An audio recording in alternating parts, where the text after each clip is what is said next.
Hello friends, welcome to जेनिक जे study.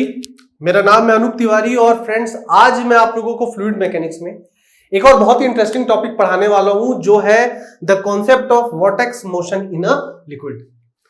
देखिए फ्रेंड्स, अगर आप लोग यहां पे ध्यान से देखेंगे तो मैंने लिखा है constant angular rotation on a cylinder containing fluid. यहां पे जो मैं वॉर्टेक्स मोशन की बात कर रहा हूं फ्लूइड में, मैं क्या बोल रहा हूं कि मैं एक सिलेंडर कंटेनर की बात कर रहा हूं जिसमें मैंने फ्लूइड रखा है और उस कंटेनर में मैं क्या कर रहा हूं, एक एंगुलर वेलोसिटी, वो भी एक कांस्टेंट एंगुलर वेलोसिटी मैं क्या कर रहा हूं, दे रहा हूं। ठीक है, अब देखिए फ्रेंड्स क्या होता है, थोड़ा इसको अच्छे से समझते हैं। तो मैंने क्या किया, यहां पे एक डायग्राम बना लिया। ठीक है, एक इनकम्प्लीट डायग्राम है, मैं इसको अच्छे से समझाऊंगा मैंने क्या किया है। देखिए फ्रेंड्स, जैसा कि हमने अपने बोर्ड पे लिखा भी है कि मैं जो कॉन्सेप्ट पढ़ा रहा हूं वॉर्टेक्स मोशन का, वो किसके लिए पढ़ा रहा हूं, मैं आप लोगों को पढ़ाऊंगा सिलेंडर के लिए जिसमें मैं एक कांस्टेंट एंगुलर रोटेशन दे रहा हूं। तो देखिए फ्रेंड्स, ये मेरा एक सिलेंडर है। ठीक है, ये मेरा जो सिलेंडर है, तो इसमें मैंने क्या किया, एक फ्लूइड रखा था। ठीक, फ्लूइड रखने के बाद मैंने क्या किया कि इस सिलेंडर को with respect to its axis, central axis, मैंने इसको एक constant angular rotation omega provide किया। ठीक है, in case you don't know कि एंगुलर रोटेशन क्या होता है, ओमेगा क्या होता है, तो आप लोग मेरे बिहार पब्लिक सर्विस कमीशन के लेक्चर्स देख सकते हैं। वहां पे मैंने कॉन्सेप्ट ऑफ एंगुलर मोशन पढ़ाया है और वहां पे आप जाके कॉन्सेप्ट ऑफ एंगुलर मोशन में एंगुलर डिस्प्लेसमेंट और एंगुलर वेलोसिटी के बारे में पढ़ सकते हैं। तो मैं उस चीज को अलग से यहां नहीं पढ़ाऊंगा, बस मैं आप लोगों को यह बता रहा हूं कि यहां पे मेरे पास एक कंटेनर है फ्रेंड्स। कंटेनर है मेरा सिलिंड्रिकल। ठीक है फ्रेंड्स, यहां पे कंटेनर जो है मेरा ये सिलिंड्रिकल है। इसकी जो हाइट है फ्रेंड्स, वो है कैपिटल एच, और जो इसका डायामीटर है वो है कैपिटल डी, और रेडियस हम क्या मान के चल रहे हैं, रेडियस है हमारा आर। ठीक है, अब इस सिलेंडर पे मैंने क्या किया था फ्रेंड्स, एक लिक्विड रखा था, पानी या जो भी आप लिक्विड एज्यूम कर सकते हैं। और उसके बाद मैंने क्या किया, मैंने इसको एक ओमेगा यानी कांस्टेंट एंगुलर रोटेशन मैंने इसे दे दिया। ठीक है, नाउ आप लोगों ने एक चीज ध्यान दिया होगा, जब आप लोग खुद भी घर में रहते होंगे, तो अगर आप लोग ग्लास में पानी या किसी भी फ्लूइड को रखे, उसको जब आप लोग एक घुमाते, कुछ एंगुलर वेलोसिटी प्रोवाइड करते हैं, तो जो फ्लूइड होता है वो कुछ इस टाइप का शेप बनाता है। ठीक है, क्या होता है कि जो बीच का सरफेस होता है, जो फ्लूइड के जो बीच का सरफेस होता है वो नीचे चला जाता है, और जो साइड का जो वाटर होता है या जो भी फ्लूइड होता है उनका जो लेवल होता है वो राइज हो जाता है। ठीक है, तो इस कंडीशन को ही हम लोग क्या करते हैं, पढ़ते हैं इस केस में। ओके, नाउ यहां पे आप लोग देखिए, थोड़ा ध्यान से समझने की कोशिश करिए कि जब मैंने इस कंटेनर में जो कि फ्लूइड था उसको एक एंगुलर वेलोसिटी दिया, तो क्या हुआ कि कुछ जो free region of the surface था, जो free surface of the water था उसका कुछ, या जो फ्लूइड था उसका कुछ कैसा जो शेप था वो कुछ इस टाइप से बन जाता है। ध्यान देने वाली बात यह है फ्रेंड्स कि ये जो शेप बनता है हमारा, ये पैराबोलिक होता है। ठीक है, तो इसको हम लोग लिख सकते हैं आफ्टर द वॉर्टेक्स मोशन, ठीक है, the free surface of the fluid, देखिए जो फ्री सरफेस है आपका फ्लूइड का वो हॉरिजॉन्टल नहीं रहता है, इज नॉट हॉरिजॉन्टल। ठीक है, ये हॉरिजॉन्टल नहीं रहता है, रेदर ये क्या रहता है, it is a parabolic shape. ये एक पैराबोलिक शेप में रहता है। ठीक है फ्रेंड्स, तो ये जो आपका वॉर्टेक्स मोशन जब आप लोग का होता है, तो आप लोगों का जो फ्री सरफेस बनता है वो किस शेप का होता है, पैराबोलिक शेप का होता है। ठीक, अब देखिए फ्रेंड्स, मान लेते हैं कि यहां पे जब मेरे पास कोई भी एंगुलर मोशन नहीं था बॉडी पे, सिलेंडर पे, तो मैं मान लेता हूं कि इसकी जो हाइट थी शुरू में वो थी z। ठीक है, क्योंकि हम पहले से ही h का कंडीशन ले चुके हैं, इसलिए रो जी जेड जो हम लोग जब पास्कल लॉ पढ़ते थे तो उसमें हम z डायरेक्शन में वर्टिकल जो हाइट था उसको मेजर करते थे, तो इसलिए मैं क्या ले लेता हूं, इसको मैं z ले लेता हूं। अब मैंने क्या किया, मैंने इसको कुछ एंगुलर रोटेशन ओमेगा प्रोवाइड किया, जिसकी वजह से जो आपका फ्री सरफेस था वो कुछ ऐसे टाइप से हो गया। ठीक है, तो इनिशियली आपका ये z था, तो ये जो पानी का जो सरफेस ऊपर आ गया उसको हम लेते हैं z मैक्स, और जो ये नीचे का सबसे सरफेस होता है उसको हम लोग ले लेते हैं z मिनिमम। ठीक है, तो अगर मैं इस चीज को यहां प्रॉपर्ली ड्रॉ करना चाहूं, तो यहां पे जो ये वाला जो हमारा डिस्टेंस है, ये वाला, ठीक है फ्रेंड्स, ये मेरा हो गया z मिनिमम। ठीक है, इसको मैं थोड़ा और अच्छे से शो कर देता हूं, ये आपका हो जाएगा इस टाइप से। ठीक, और जो आपका z मैक्सिमम होगा, z मैक्सिमम क्या होगा, यहां से फ्रेंड्स, ये देखिए यहां से लेकर यहां तक। ठीक है, तो जो z मैक्सिमम की जो वैल्यू आएगी वोर्टेक्स मोशन के केस में, ये हो गई z मैक्सिमम। ठीक है, और वर्टेक्स मोशन देने से पहले जो आप लोगों का जो फ्लूइड का जो हाइट था सिलेंडर के अंदर, उसे मैं z मान के चलता हूं। ठीक है, ओके। सो फ्रेंड्स, अगर आप लोग यहां पे ध्यान से देखें, तो ये मेरे पास एक मैथमेटिकल फॉर्मूला होता है, कि अगर मैं z max minus z minimum की वैल्यू निकालना चाहता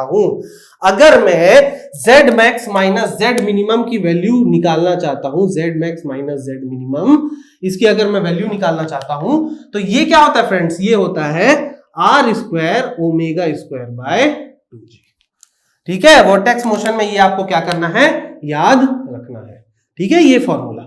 ठीक है, मैं इसको डिराइव नहीं करा रहा हूं, डिराइव कराने की जरूरत नहीं है, आपको इसका फॉर्मूला याद रखना है कि अगर मैं ये z मैक्स और ये z मिनिमम की हाइट का क्या लेना चाहता हूं, डिफरेंस लेना चाहता हूं, तो वो क्या आ जाएगा, r square omega square by 2g के बराबर आ जाएगा। ठीक है, जहां पे ये जो r होता है फ्रेंड्स, ये देखिए जो r होता है वो होता है radius of the cylindrical vessel, radius of the cylindrical vessel. ठीक है, ओमेगा क्या होता है, constant angular velocity provided to the fluid.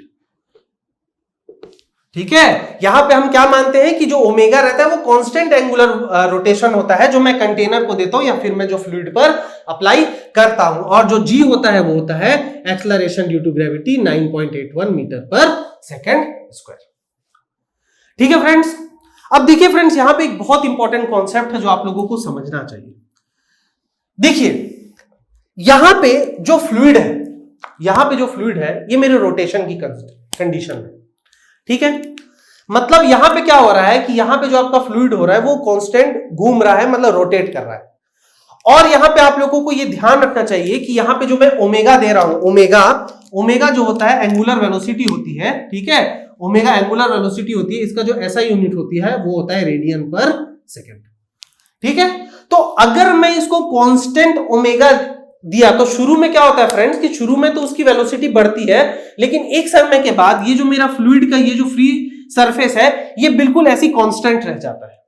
ठीक है, अगर मेरी ओमेगा चेंज नहीं हो रही है तो अगर मेरी ओमेगा चेंज नहीं हो रही है और कॉन्स्टेंटली मैं उसको सिलेंडर पे लगाता जा रहा हूं, तो थोड़ी देर के बाद मैं कह सकता हूं कि ये बॉडी मेरी इक्विलिब्रियम स्टेट में आ जाती है। ठीक है, आफ्टर सम टाइम, देखिए फ्रेंड्स मैं क्या लिख रहा हूं यहां पे, after some time the system मतलब फ्रेंड्स सिलेंडर प्लस फ्लूइड। ठीक है, हम किसको स्टडी कर रहे हैं, सिलेंडर फ्लूइड के साथ हम कंसीडर कर रहे हैं। तो थोड़ी देर के बाद ये सिस्टम जो होता है, the system comes in equilibrium condition. ठीक है, आफ्टर सम टाइम क्या होता है, ये जो फ्लूइड है ये इक्विलिब्रियम कंडीशन पे आ जाता है। इसका मतलब ये है फ्रेंड्स कि मैं यहां पे कह सकता हूं कि ये जो फ्लूइड है, ठीक है, ये जो फ्लूइड है ये कैसा है, स्टैटिक कंडीशन पे है। एक्चुअली पे तो ये स्टैटिक कंडीशन पे नहीं होता है, बट क्योंकि ये सिस्टम पूरा का पूरा थोड़े समय के बाद कांस्टेंट एंगुलर वेलोसिटी की वजह से इक्विलिब्रियम कंडीशन में आ जाता है, इसलिए मैं कह सकता हूं कि it can be the system can be assumed as static। ठीक है फ्रेंड्स, ये बहुत इंपॉर्टेंट है। अगर मैं इस फ्लूइड और इस सिस्टम को स्टैटिक कंडीशन मान के चल रहा हूं, तो मैं ये कह सकता हूं कि मैं यहां पे पास्कल लॉ को अप्लाई कर पाऊंगा। ठीक है फ्रेंड्स, देखिए पास्कल लॉ किसके लिए डिफाइन किया गया था? पास्कल लॉ सिर्फ और सिर्फ स्टैटिक कंडीशन के लिए डिफाइन किया गया था। ठीक है, यानी कि फ्लूइड जिस भी कंटेनर में होगा, ठीक है, वो कैसी कंडीशन पे होगा? स्टैटिक कंडीशन में होगा। मतलब वहां पे किसी भी तरह का लीनियर या एंगुलर मोशन पॉसिबल नहीं था। लेकिन फ्रेंड्स यहां पे क्या है कि अगर मैं किसी कंटेनर में जो कि कोई फ्लूइड रखा है, अगर मैं उसको कांस्टेंट एंगुलर मोशन दे रहा हूं, तो थोड़ी देर के बाद वो पूरा का पूरा सिस्टम इक्विलिब्रियम पे आ जाता है। तो मैं ये मान के चल सकता हूं कि ये जो ऑब्जेक्ट है ये स्टैटिक, ये जो मेरा सिस्टम है ये ओवरऑल स्टैटिक कंडीशन पे है। तो अगर ये सिस्टम स्टैटिक कंडीशन में मैं क्या करके चल रहा हूं, एज्यूम करके चल रहा हूं, तो मैं ये मान सकता हूं कि मैं यहां पे पास्कल लॉ को अप्लाई कर पाऊंगा। तो यहां पे pascal law can be applied. ठीक है, समझ में आ रही है ये चीज? ओके, नाउ थोड़ा सा और इसको अच्छे से समझते हैं। यहां पे क्या था कि पास्कल लॉ को मैं अप्लाई कर सकता हूं। तो देखिए फ्रेंड्स, यहां पे जो फ्री सरफेस बन रहा है,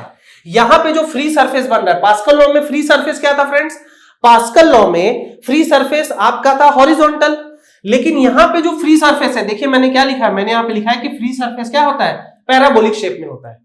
फ्री सरफेस का मतलब क्या होता है? फ्री सरफेस का मतलब ये होता है कि आपका जो सरफेस ऑफ द फ्लूइड है जो एटमॉस्फेयर की कांटेक्ट में रहता है। तो यहां पे देखिए फ्लूइड का जो सरफेस एटमॉस्फेयर की कांटेक्ट में कौन सा है? ये वाला सरफेस जो है ये एटमॉस्फेयर के कांटेक्ट में है, इसीलिए इस सरफेस को हम फ्री सरफेस कहते हैं। और वोर्टेक्स मोशन के केस में जो फ्री सरफेस होता है वो पैराबोलिक शेप में रहता है। ठीक है, तो ये क्वेश्चन आपको पूछा जा सकता है कि वोर्टेक्स मोशन के केस में अगर कांस्टेंट एंगुलर वेलोसिटी आपको दी जा रही है तो फ्री सरफेस का जो स्ट्रक्चर, जो फ्री सरफेस होता है वो कैसा होगा? तो वो आपका कैसा होगा? पैराबोलिक शेप में रहेगा। तो ये सारी कंडीशन यहां पे अप्लाई की जा सकती है। ठीक है फ्रेंड्स, नाउ अब यहां पे अगर मैं यहां पे मैं अगर एक Z की ले लूं, अगर मैं यहां पे एक कंडीशन ले लूं, इसको मैं ले लूं R और ये मैं ले लूं Z। ठीक है, यहां पे मैं स्मॉलर एक रेडियल डिस्टेंस, ये देखिए ये रेडियल डिस्टेंस है, एनी रेडियल डिस्टेंस R और ये Z। तो देखिए फ्रेंड्स, मैं यहां पे लिख सकता हूं स्मॉल z, ये स्मॉल z है। ठीक है, स्मॉल z, या मैं इसको y लिख देता हूं फ्रेंड्स। ठीक है, इसको मैं लिख देता हूं y। ठीक है, तो y यहां पे मैं क्या लिख सकता हूं? y है small r square omega square by 2g। ठीक है, यहां पे आप इस चीज को लिखेंगे। ठीक है फ्रेंड्स, तो मैं ये कह सकता हूं, देखिए इस पॉइंट पे, ये जो आपका पॉइंट है, ये वाला पॉइंट, ये फ्री सरफेस है, ये फ्री सरफेस है। तो अगर ये फ्री सरफेस है तो यहां पे प्रेशर कितना हुआ? Gauge pressure 0। लेकिन यहां पे इस पॉइंट पे अगर मैं पॉइंट इसको 1 दे दे रहा हूं, ठीक है, और इस पॉइंट को मैं 2 दे दे रहा हूं, तो यहां पे P1 P2 के बराबर नहीं होगा। देखिए पास्कल लॉ अप्लाई किया जा सकता है इस केस में, बट बट अगर आप ध्यान से देखें तो यहां पे जो फ्लूइड है इसकी कुछ डेप्थ है फ्री सरफेस से। तो अगर इसकी कुछ डेप्थ है फ्री सरफेस से तो मैं इसको P2 को P1 के बराबर नहीं लिख सकता। ऑल्दो पास्कल लॉ मेरा क्या कहता है? पास्कल लॉ कहता है कि the force acting on a point in all the horizontal direction for a static fluid is 0। ठीक है, तो या फिर मैं कह सकता हूं सेम कांस्टेंट। तो यहां पे देखिए जितना, अगर ये फ्री सरफेस हॉरिजॉन्टल होता तो जितना पास्कल लॉ के थ्रू प्रेशर यहां लगता उतना ही पास्कल लॉ के थ्रू प्रेशर इस पॉइंट पे लगता, बट यहां पे ऐसा नहीं हो रहा है फ्रेंड्स। ठीक है, आई होप आपको ये चीज समझ में आ रहा होगा। तो प्रेशर एट पॉइंट 2, देखिए प्रेशर अगर मैं P2 की वैल्यू निकालना चाहूं, चलिए आई होप आपने उसको लिख लिया होगा, इसको आई होप आप लोग ने लिख लिया होगा, इसको मैं मिटा दे रहा हूं। अगर आप P2 को लिखना चाहते हैं तो पास्कल लॉ से हमने एक फॉर्मूला पढ़ा था कि प्रेशर का वैल्यू क्या होता है पास्कल लॉ से? प्रेशर होता है रो GH। ठीक है, इस फ्लूइड का डेंसिटी रो हो जा अगर मैं मान रहा हूं तो यहाँ पे जो P2 की वैल्यू आ जाएगी फ्रेंड्स, वो आएगी रो G इंटू ये आपका आ जाएगा R square omega square by 2G, जहां पे R क्या है? Any radial distance. ठीक है, ये बहुत इंपॉर्टेंट कॉन्सेप्ट है फ्रेंड्स। मैंने ये फॉर्मूला बताने के लिए आप लोगों को इतने सारी चीजें बताई, ठीक है, कि मैं यहां पे क्या कर रहा हूं? पास्कल लॉ को अप्लाई कर पा रहा हूं। और ये जो प्रेशर होता है, कौन सा प्रेशर होता है? हमेशा गॉज प्रेशर ही कंसीडर हम करते हैं। ठीक है फ्रेंड्स, तो यहां पे जो P1 है ये P2 के बराबर नहीं होगा, यहां पे अलग अलग होगा। होगा। अब फॉर एग्जांपल मैं यहाँ पे एक फ्रेंड्स आप लोगों को एक कंडीशन दे देता हूं। चलिए मैं आप लोगों को एक कंडीशन दे रहा हूं, ठीक है। मैं यहाँ पे पॉइंट को मान लेता हूं फ्रेंड्स, ये 1, ये 2 और ये पॉइंट को मैं मान लेता हूं 3, ठीक है फ्रेंड्स। और मैं आप लोगों से कहता हूं कि 1 2 3 pressure at point 1, pressure at point 2, pressure at point 3 के बीच में रिलेशन को अगर आप फाइंड आउट करना चाहते हैं, ठीक है, pressure at point 1, pressure at point 2 और प्रेशर एट पॉइंट 3, अगर आप ये रिलेशन को फाइंड आउट करना चाहते हैं तो क्या होगा, इनके बीच में क्या रिलेशन होगा। तो देखिए फ्रेंड्स, ये फ्री सरफेस है, यहां पे क्या होगा, यहां पे जो प्रेशर होगा वो गॉस प्रेशर 0 होगा। क्यों? क्योंकि directly contact to the atmosphere है। उसके बाद जब आप नीचे जाएंगे तो कुछ हाइट से आपका प्रेशर इंक्रीज होगा, वो 0.2 पे जाएगा। लेकिन अगर आप लोग 2 से 3 में आएंगे तो 2 से 3 में आने पे देखिए फ्रेंड्स प्रेशर इंक्रीज होगा, क्योंकि जो फ्री सरफेस से दूरी है दोनों पॉइंट की वो अलग अलग है। यहां से जो फ्री सरफेस की दूरी है वो ये है, और यहां से जो फ्री सरफेस की दूरी है 3 के लिए जो फ्री सरफेस की दूरी है वो ये है, ठीक है। तो फ्री सरफेस से जितना नीचे हम जाएंगे उतना ही प्रेशर हमारा बढ़ेगा। तो यहां पॉइंट 1 2 3 के लिए मैं लिख सकता हूं कि pressure at 1 is less than pressure at 2 is less than pressure at 3, ठीक है। अगर ये मेरा कंडीशन है गॉज प्रेशर एट पॉइंट 1 2 3, तो यहां पे मैं हाइड्रोस्टैटिक फोर्स के लिए भी लिख सकता हूं F1 is less than F2 is less than F3, जो ये क्या है, हाइड्रोस्टैटिक फोर्स। देखिए मैं यहां पे हाइड्रोस्टैटिक फोर्स की बात कर रहा हूं और जो मेरा फ्लूइड है वो वोर्टेक्स मोशन में है, तो हम ये मान सकते हैं, क्योंकि आफ्टर सम टाइम मैं क्या मान के चल रहा हूं कि मेरा पूरा सिस्टम इक्विलिब्रियम पे आ गया है, ठीक है। ये हम लोग ऐसे मान लिए। नाउ अब थोड़ा सा फॉर्मूला यहां देख लेते हैं फ्रेंड्स, जो आप लोगों को एग्जाम्स में पूछा जाता है, ठीक है। थोड़ा सा एग्जाम्स में जो पूछा जाता है उसके बारे में भी हम लोग सीख लेते हैं। Genic Prime is the new features by Genic Education, where you will get 450 plus video series questions explanation, Prime Facebook group for doubt solving, assignments, live sessions and many more. If you are interested, then visit website and join quickly. For any query, call on 9837933283. Okay friends, तो थोड़ा और इसको अच्छे से समझते हैं friends. देखिए मेरे पास पहले एक कंटेनर था जिसमें मेरे पास एक फ्लूइड था, और फ्लूइड की जो इनिशियल हाइट थी वो z थी। उसके बाद क्या किया मैंने फ्रेंड्स, इस सिलेंडर पे, इस फ्लूइड पर मैंने कुछ एंगुलर क्या किया, रोटेशन प्रोवाइड किया, जिसकी वजह से ये फ्लूइड का जो फ्री सरफेस है ये पैराबोलिक शेप में आ गया। और इस पैराबोलिक शेप का जो मैक्सिमम हाइट था वो था z मैक्सिमम, और जो मिनिमम हाइट था वो था z मिनिमम, ठीक है। तो यहां पे देखिए फ्रेंड्स, मैं यहाँ पे जो मैंने अभी आपको एक रिलेशन बताया था उसको बार बार लिखने की जरूरत नहीं है। z max minus z minimum, इसकी जो वैल्यू होती है ये होती है r square omega square by 2g, ठीक है। उसके साथ अगर मैं यहाँ पे थोड़ा सा ज्योमेट्री लगाऊं तो देखिए फ्रेंड्स, मैं कह सकता हूं कि भले यहाँ पे z मैक्स और z मिनिमम है, बट जो वॉल्यूम है अभी देखिए क्या है कि ये जो मेरा कंटेनर का मैक्सिमम हाइट है, जो मैक्सिमम हाइट है यहां तक है, तो स्पिल नहीं हो रहा है पानी, या फिर फ्लूइड मेरा स्पिल नहीं हो रहा है। मतलब मैं आपसे कह सकता हूं कि अगर आप बहुत ज्यादा एंगुलर रोटेशन देंगे, अगर आप बहुत तेजी से अपने ग्लास को घुमाएंगे, अगर आप लोग घर में भी करते हैं, तो क्या होता है, जो फ्लूइड होता है, जो पानी होता है, वो उसके ऊपर से निकल के बाहर स्पिल हो जाता है, यानी कि गिर जाता है। तो अगर मैं यहां पे नो स्पिल कंडीशन को लेके चलूं, नो स्पिल कंडीशन, अगर मैं यहां पे आपको नो स्पिल कंडीशन को लेके चलूं, तो मैं इस केस के लिए क्या कह सकता हूं, मैं इस केस के लिए कह सकता हूं कि z max minus z is equal to z minus z minimum, ठीक है फ्रेंड्स। इसको क्या करना है आप लोगों को, इस कॉन्सेप्ट को यूज करना है, ठीक है। ये दो फॉर्मूला है हमारे पास जिसको हमको प्रॉपरली यूज करना है। एक क्या है हमारा, z max minus z minimum के लिए, यानी maximum height of the free surface minus minimum height of the free surface का जो फॉर्मूला है वो है r square omega square by 2g। और आपके पास जो इनके बीच का जो, और z आपका क्या है, इनिशियल, जो फ्लूइड आपका जो इनिशियल हाइट पे था, तो z max minus z is equal to z minus z minimum. ये दो रिलेशन का यूज करके आपको क्या करना है, z मैक्स और z मिनिमम की क्वेश्चंस की वैल्यू को आपको पूछा जाता है, ठीक है फ्रेंड्स। नाउ यहां पे अब हम लोग क्या कर रहे हैं, यहां पे अब हम लोग एक और चीज देख रहे हैं। देखिए फ्रेंड्स, मैंने आप लोगों को कहा है कि ये जो आपका फ्री सरफेस बनता है ये कैसा बनता है, पैराबोला, ठीक है। आपका जो फ्री सरफेस होता है, फ्री सरफेस वो आपका पैराबोला होता है, ठीक है, पैराबोला।